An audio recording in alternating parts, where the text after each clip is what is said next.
he says, my life's blood doth decay. It cannot be that thou lovest me as thou sayest, if in thine my life thou waste. Thou art the best of me. Whoa, what an interesting little stanza. He says the following, hey, if we are actually together in love, that makes us one, right? And she'll go, oh yeah. And if we're one, that means every time that you cry, every time that you sigh, you're actually hurting me. Unkindly kind. In other words, I know that you're crying because you love me, kind. But it's unkind to do it because it's making me more sad. Do you want to make me more sad? Do you want to kill me? No. Then stop crying. Because you're killing me. Now, lest she think that he's kind of yelling at her, he finishes it by saying, if we are actually two parts that come together as one, you actually are the better part. Look what he says, the last line. He says, thou waste, that art the best of me. In other words, I am, the best part of you is actually me. The best part of me is actually you. In other words, let's be nice to each other. What an interesting idea. You need to be nice to me by not wasting me, by crying me out of yourself. Because if I'm a part of you, that means I'm also your tears. But now you're crying me out of you by crying all these tears, blowing all this snot, all this sadness. Stop. Don't be so sad. Now, the way he finishes the poem is even more fascinating. He's willing to admit to her, right? And this is true. I mean, when you went on these trips, you know, it wasn't, I suppose it's kind of like going on a dangerous trip today. But when you went on these trips, sometimes you didn't come back because of any number of health reasons or danger or whatever. So it's possible. But look at kind of the game he plays here in terms of don't have bad feelings as I get ready to leave.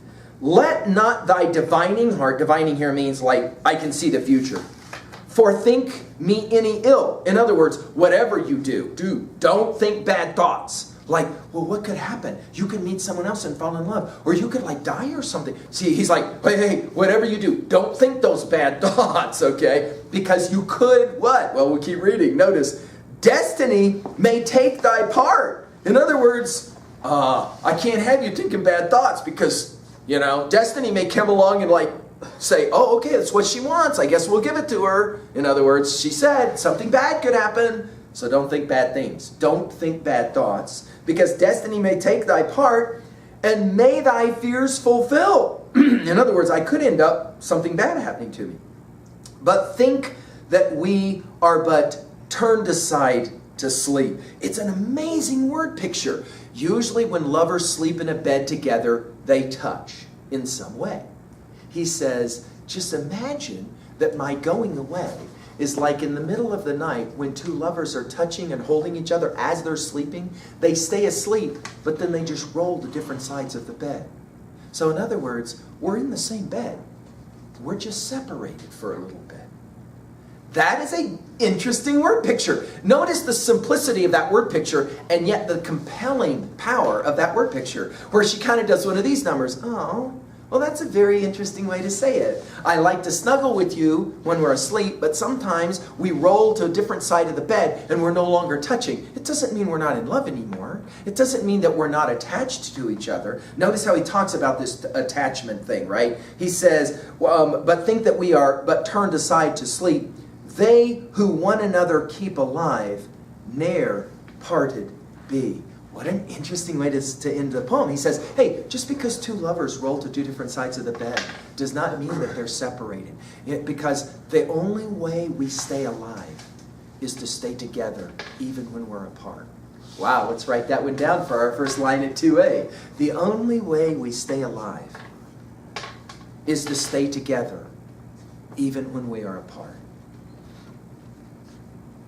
Notice the British tradition box on 483 really quickly, mind and feeling. Just read it with me real fast. The 20th century poet T.S. Eliot, a poet that we'll study in Senior English B, celebrated Donne as one of the best and last poets to integrate mind and heart. Quote, he says, a thought to Donne was an experience. It modified his sensibility, feeling, and perception. End quote. Eliot praised Donne's direct, sensuous apprehension of thought and his recreation of thought into feeling. Eliot claimed that later poets did not feel their thought as immediately as the odor of a rose, and that in the 17th century a disassociation of sensibility set in from which, he says, we have never fully recovered. Now, what's fascinating about this idea is anybody can say, I've got to go away. Don't be sad. Notice how Donne says it to his girl. Let's write it at 2b, what he does. He plays the game of word pictures. Did you notice this? So, for example, I've had seniors that say once they see this word picture in their mind's eye, it totally changes that whole experience of saying goodbye. In other words, we're not actually saying goodbye, we're just rolling to different parts of the bed. We're no longer touching. But it doesn't mean we're not in the bed. We're still lovers. We're still together. It's a big bed. I got to go away for a little bit. Don't worry, I'll be back. And that word picture, notice that word picture stays longer in the mind than any words, correct? And yet notice the genius of Donne. Go back to the very opening lines. Sweetest love, I do not go for weariness of thee. Right? The other interesting thing that's pointed out, can we just say this? And some of you will go at 2b and go, oh man, I don't know if this is for legit or not, but take a look at this. You do realize the line that I just read, look at it on the page on 482. Sweetest love, I do not go for weariness of thee. Can I just say this? That's a full line. That's a full line. If you were writing a line of poetry, that could be a full line. Notice it's broken at the word go. Nor in hope the world can show a fitter love for me. That's a full line. But in the dead center of the line, what happens to it? It's broken. In other words, I've got to go the way these lines have got to break. But the only way this makes any sense is for you to read the second line. In other words, take the break and put it back together.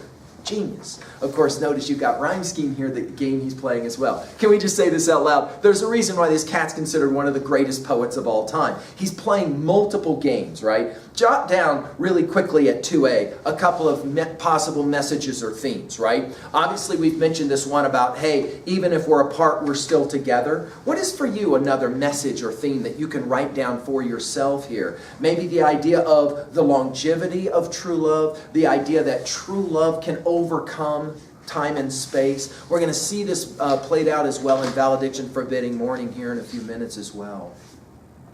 We've mentioned a number of things already at 2b. Let's jump to 3a really quickly. We're going to relate now this text to other texts. We've already mentioned Valediction Forbidding Morning. We'll see that poem here later. That's one that you're going to want to write down as saying something very similar.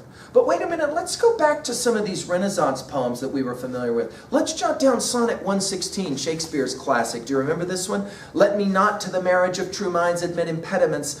Love is not love which alters when it alteration finds, or bends with the remover to remove. Just because I go away doesn't mean I'm not in love with you anymore. Just because I go away doesn't mean that you have to worry that I'm not in love with you anymore, right? Go back and take a look at a few more of those Elizabethan sonnets, Sidney, Spenser that we looked at, and see if you can find any similarities here, right, in terms of the relationship. What is for you your favorite movie about guy and girl being separated? Right? What is for you your favorite TV show about lovers being parted in some way and then having to come back? What is your favorite scene in any movie of two lovers who have been away who finally get to come back together? Can you put that one in your mind? Can you write that title down? In that movie, before they leave, is there any sense of, I've got to go away, but don't worry, I'll be back? Right? And then what's the language that gets used at the airport or wherever that says, don't worry, I'll be back? And how does it obviously relate to this? Let's talk really quickly at 3b, personal reflections and observations about this text. What are your thoughts about long-distance love affairs? Do you think that my students who decided to go ahead and remain affiliated and connected but went to two different parts of the country to go to college, do you think that was a good idea or do you think that was a bad idea? In your mind, is there such a thing as carrying on a long-term love affair with someone but not being right there physically with them? Do you think, for example, technology has made this easier or harder? For example, the fact that you can FaceTime or you can Skype with someone who you're in love with and you don't have to be in the same physical location, does that make it easier or does that make it harder to be able to have a relationship? Does it somehow change the relationship when you can kind of start to count looking at them on the screen, on the computer screen or the phone screen, and somehow call that like being together with them? Have we changed in our minds somehow, maybe thinking about the idea of relationship? What about a senior who is in love with someone who is not a senior, underclassman, graduates? Do you blow that relationship up so that you can move on with your life? Or do you continue to have that relationship even though one is going to remain in high school? Has this ever been a question at Worland High School? See how that works? Of course, we're familiar. This is a question ongoing all the time, right? What about the idea that if someone leaves that someone, it could end the relationship? Do you buy that? Or do you think rather departure or absence is what actually determines whether the relationship is legitimate or not? How do you kind of come down on that? Finally, does this word picture work for you? Any one of these word pictures, do any one of these work for you to make you less sad if you have to leave your significant other lover? Well, there you go, an introduction to John Donne's song. Thank you.